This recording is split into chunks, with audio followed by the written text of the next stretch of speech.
મારી યુટ્યુબ ચેનલમાં આપ સૌનું સ્વાગત છે. હું વર્ષાબેન કટકિયા. જય બાબા સ્વામી, જય ગુરુદેવ. આજે આપણે બનાવવાના છીએ આ 125 ગ્રામ કંટોલા છે. જો આટલા કંટોલા 40 રૂપિયાના આવ્યા છે. અને આજે આપણે બનાવવાના છે 2 જણાને જમવાનું છે અને કંટોલાનું શાક.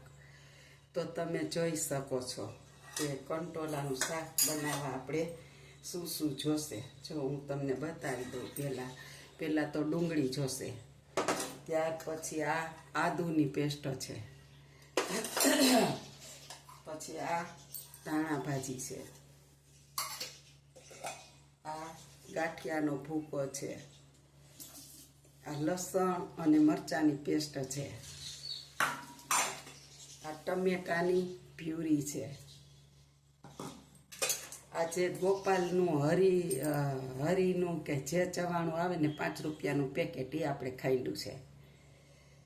અને સાથે આપણે ખડા મસાલા લીધા છે. એક પત્તું લીધું છે કારણ કે આપણી શાકની ક્વોન્ટિટી ઓછી છે એટલે ઓછું બધું લીધું. જો 2 તજના કટકા, 2 બાદિયા છે, 2-3 તીખા છે, આ બાદિયા, આ તીખા અને આ લવિંગ, આ ખડા મસાલા છે. તો હવે આપણે ગેસને ચાલુ કરીશું. આપણે ગેસને ચાલુ કરી દઈએ અને હવે આપણે એમાં તેલ મૂકીશું.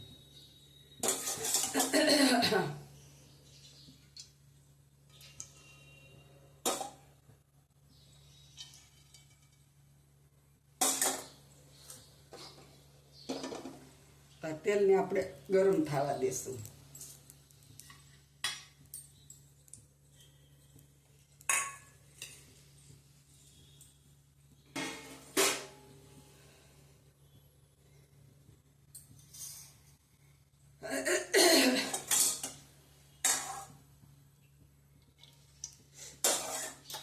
આપણે આ કંટોલાને આપણા હાવ કૂણા અને બિલકુલ નાના નાના, આ આપણું આંગળીનું ટેરવું છે ને એવડા જ કંટોલા હતા. જો તમે જોઈ શકો છો, જાડા એવડા અને લાંબા એવડા અને સાવ કૂણા એકદમ.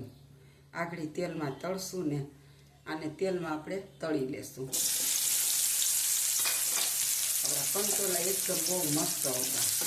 આપણે આમાં બિલકુલ પાણીનો મિક્સ કરવાનો જ નથી. તો આપણે આને થોડીક વાર હાવ તળી લેશું. આમાં હાવ ગળી જશે. પાકે ને ત્યાં સુધીમાં આપણે હજી એક મસાલો તૈયાર કરવાનો છે. એના માટે આપણે આ લસણવાળી ચટણી લીધી છે. આપણે લસણ ને લીલા મરચાં પણ ખાંડા છે, પણ આપણે થોડોક મસાલો કરશું ને પલાળી નાખવાનો છે. તો આપણે જો થોડીક હળદર લેશું,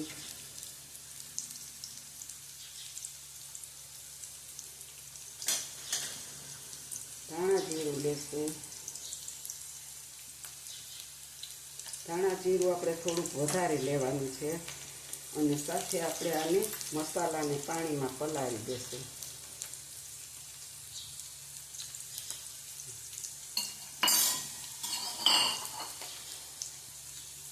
હવે આપણે જોશે ને તો થોડી કોરી ચટણી નાખશું, કારણ કે લસણ મરચાં ખાંડા અને આ લસણવાળું મરચું પણ ખાંડેલું. એટલે હવે આપણે આ ચટણી આટલી જ યુઝ કરવાની.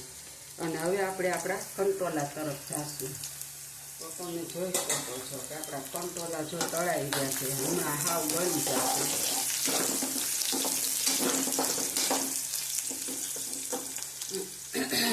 જો આપણા કંટોલા બિલકુલ તળાઈ ગયા છે, સરસ એકદમ કૂણા છે અને કોકમાં લાલ ચૂંટી પણ પડી ગઈ છે. અને આપણે જો આમાં ધારો અડાડીને તેના 2 કટકા થઈ જાય. જો તમને બતાવું તો આ 2 કટકા થઈ ગયેલા તરત. એટલે હવે આપણે આને તેલમાંથી કાઢી લેવાના.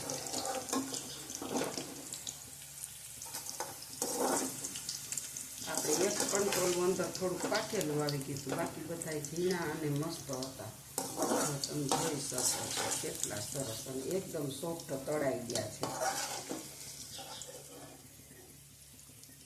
અને આવી રીતે શાક બનાવશો ને અને કૂણા એકદમ કંટોલા ઝીણા ઝીણા લેશો ને તો તમારું શાક એટલું સરસ બનશે કે તમને ઊંધિયું ભૂલી જાઓ. હજોડ કે ઊંધિયું કે કોઈ પણ એવું શાક હોય ને, ચાપડી ઊંધિયું છે, ઊંધિયું શાક છે, એ બધું તમે ભૂલી જશો. એવું શાક બને છે અને તમે ખાતા રહી જાઓ.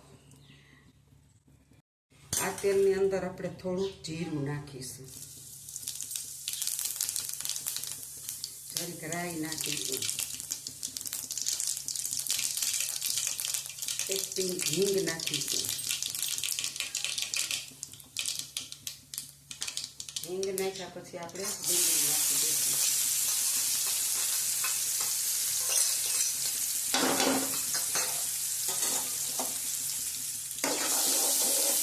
ડુંગળીને આપણે સાતળી લેશું અને આપણે થોડીક 2 મિનિટ સાતળી લેશું. હવે આપણે આ આદુની બધી ખમણેલી ખીણ નાખી દઈશું.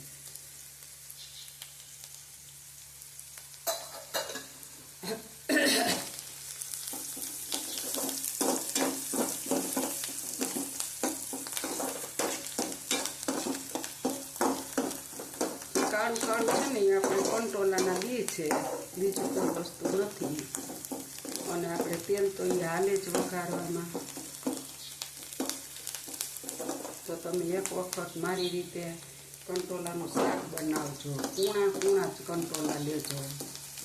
આજે કંટોલા 100 ગ્રામ સાંજે અમારે બેને જ ખાવું છે. 2-3 જણા ઘરમાં, 5 જણા છે, 3 જણા એકટાણા કરે.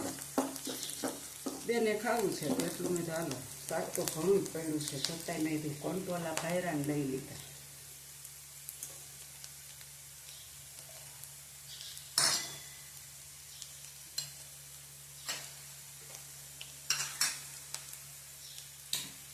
હવે આપણે આ મરચાં અને લસણની પેસ્ટ નાખીશું.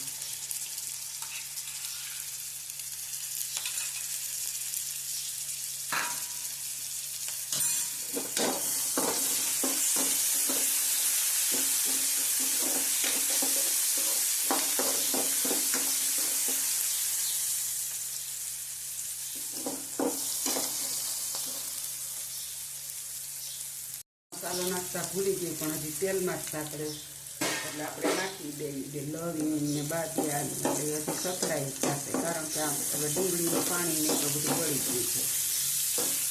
આપણે એને જરીક સાતળી લેશું. જો ખૂબ સુગંધ આવી હજી તો નાખ્યા થઈ ગયું, ખૂબ તેલ તો કકડી ગયું છે, ડુંગળી તેલથી છૂટું પડી ગયું. તો હવે આપણે આ મસાલો નાખવાના છીએ.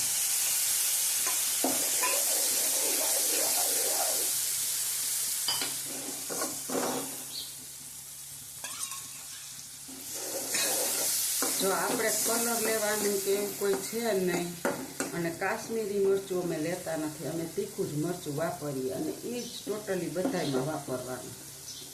કોઈ આપણે એવું નથી કે વિડીયો બનાવી એટલે કાશ્મીરી મરચું લેવું. અમે ઘરે સારું તીખું લાલ મરચું ખાઈએ. શાક લાલ ચટકાદાર જ થાય છે.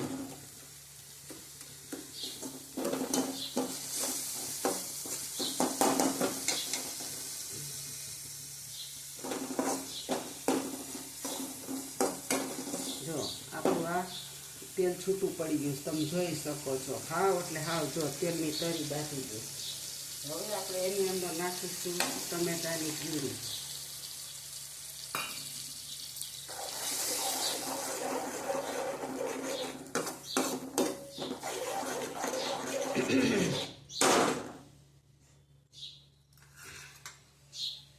આપણે પ્યુરીની અંદર ગાંઠિયાનો ભૂકો નાખી દઈશું.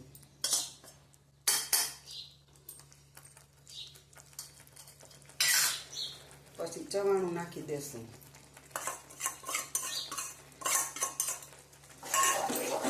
એને આપણે હલાવી લઈશું.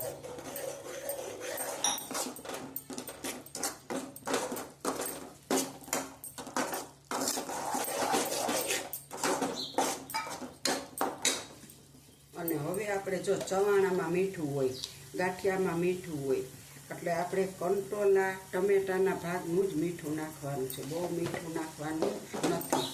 એટલે આપણે મીઠું પાછળ અને કોઈ પછી આપણે ચાખી જોશું તો મીઠું નાખવું પડે એમ છે તો નાખશું. આપણે મસાલો ધોયો ને એ બધી હળદર મીઠાવાળું પાણી અંદર નાખી દેવું ચટણી વાળું અને થોડીક વાર બનાવી દઈશું.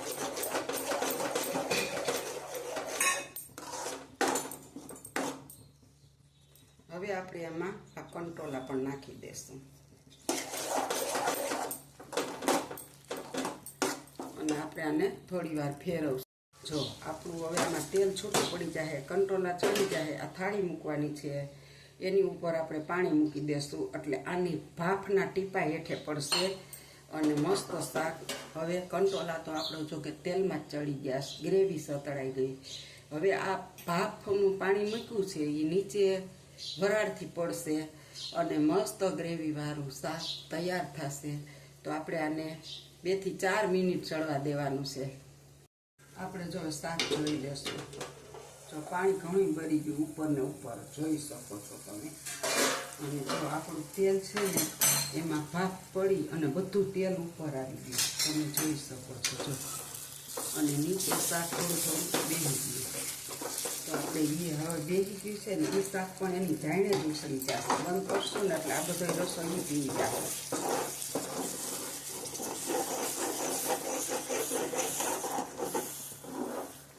એટલું મીઠું બને છે, આપણે આમાં પાણી બિલકુલ નાખવાનું જ નથી. તમે થાળી ઉપર પાણી મૂકશો ને એટલે બધું આમ આ હેઠે છે ને ગળી ગયું હોય, આમ સેજ કરો ને તો બધું ઉખડી પાછું ઘડીક રહે ને તો એકદમ આ સરસ શાક થઈ જાય.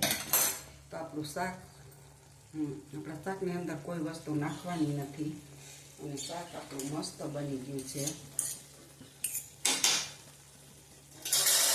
હવે આપણે એમાં થોડી ધાણા ભાજી છાંટી દઈશું અને ગેસની ફ્લેમને બંધ કરી દઈશું અને આને થોડીક વાર હજી ઢાંકી દઈશું એટલે બધુંય તેલ ઉપર આવી જશે. હવે આપણે આ પાણીને ફેંકી દઈશું.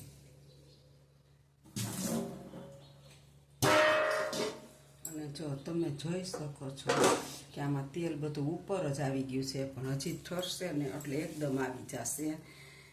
અને આ તમને મારી રેસીપી જો ગમી હોય તો લાઈક કરજો, શેર કરજો, 2 લાઈક બટન દબાવવાનું ભૂલતા નહીં. આવજો. જય બાબા સ્વામી. જો આપણું તેલ બધું હજી બહુ ધગે છે પણ તમે જોઈ જ શકો છો બધું તેલ જો ઉપર ચમચામાં જો બધું તેલ છે ને આવી રીતના આમાંય ઉપર આવી ગયું છે. અને હજી આમાં જો આમ હળહળ થાય શાક, તમે જોવો બધે ફૂલા પડે. આપણી કડાઈ ધગે છે ને એટલે હજી બધું તેલ ઉપર આવી જશે. અને જો આમાં આપણે 1 ટીપું પાણી નથી નાખ્યું અને આપણે આ એમને કંટોલા તળી અને ટમેટા નાખી અને તરત જ આપણે કંટોલા નાખી દીધા છે એટલે એનામાં રસમાં કંટોલા ચડે. બીજું એ કે આપણે થાળીની ઉપર પાણી મૂક્યું એટલે ભાપથી થોડાક ચડ્યા અને કાંઈક તેલમાં ચડી ગયા એટલે આ પાણી વગરનું શાક અને હાવ કૂણા કંટોલાનું એટલું મીઠું બનતું હોય છે ને કે જ્યારે વધે તમને એમ થાય લુખું ખાઈ જવું છે, એટલું સરસ શાક બને છે.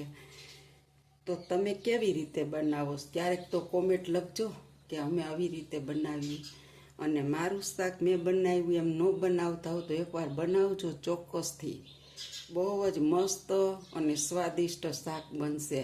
જો તમારી અગર ગાંઠિયા ન હોય તો એને બદલે તમે થોડોક એવો 2 ચમચી ચણાનો લોટ પણ શેકી શકો ને ખૂબ શેકી અસલ રતાશ પકડે એવો અને પછી નાખી શકો તેલમાં.